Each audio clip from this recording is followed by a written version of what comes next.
आज हम एक कहानी सुनेंगे। एक ऐसे किसान की कहानी जो एक बहुत बड़ी परीक्षा से गुजर रहा था।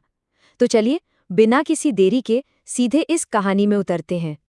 तो सोचिए, अकाल का तीसरा महीना चल रहा था। रात एकदम गहरी थी, हवा में ठंडक, और हमारे किसान के घर में पता है, अनाज का आखिरी दाना भी खत्म हो चुका था। और ठीक ठीक उसी पल दरवाजे पर एक बहुत ही धीमी सी दस्तक होती है। यहीं से असल में इस कहानी का तनाव शुरू होता है। अब देखिए, गांव की हालत तो बहुत ही ज्यादा खराब थी। जमीन फट चुकी थी, खेतों में दरारें थी, कुएं महीनों से सूखे पड़े थे। मतलब चारों तरफ बस निराशा ही निराशा थी। लेकिन आपको पता है, उस किसान के चेहरे पर एक अजीब सी शांति थी।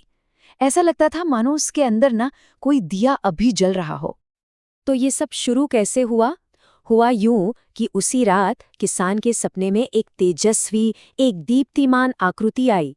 उनकी आंखों में ना करुणा थी और आवाज में एक गजब की दृढ़ता।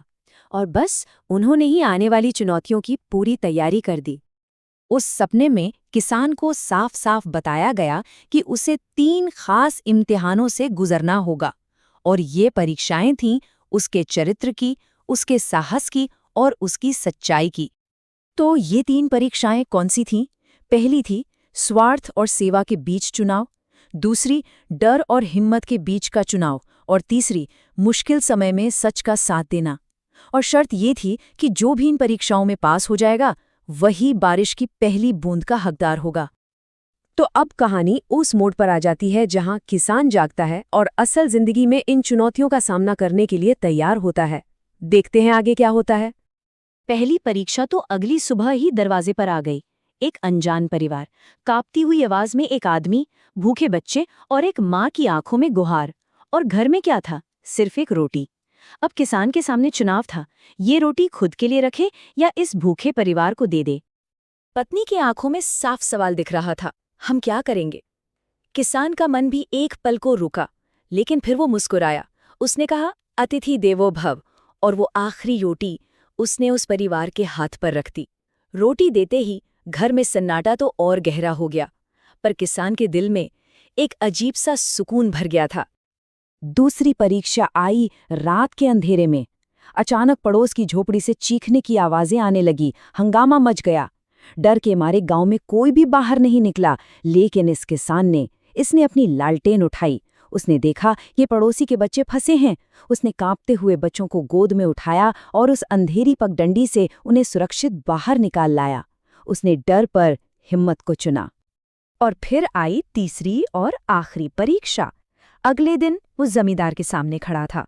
अब उसके पास 2 रास्ते थे, एक झूठ बोलकर अनाज ले ले या फिर सच का साथ दे। झूठ से पेट भर सकता था, पर उसने सच को चुना। उसने जमींदार से साफ साफ कह दिया, मेरे पास कुछ नहीं बचा है, लेकिन ये पूरा गांव मेरा परिवार है। जमींदार ने उसे अनाज देने से मना कर दिया।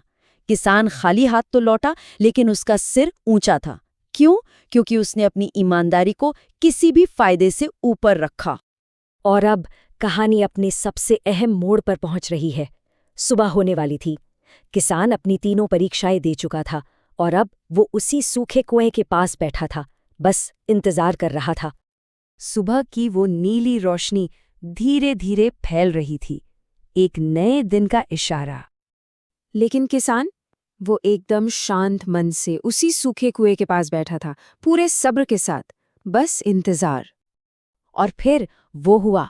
पहली बूंद गिरी। सूखी धरती ने उसे ऐसे सोख लिया जैसे कोई प्यासा पानी पीता है। और फिर आसमान गरजा और जोरों की बारिश शुरू हो गई। तो बारिश तो आ गई, लेकिन कहानी यहाँ खत्म नहीं होती। अब वो हिस्सा शुरू होता है जहां उन परीक्षाओं का असली मतलब सामने आता है। बारिश के बीच उसे दूर वही अनजान परिवार दिखाई दिया। उस परिवार की मुखिया ने मुस्कुराकर कहा, 3 परीक्षाएं थीं और तुमने उन्हें अपने दिल से पास कर लिया। और जैसे ही उन्होंने ये कहा, उनके चारों ओर एक सुनहरी रोशनी फैल गई।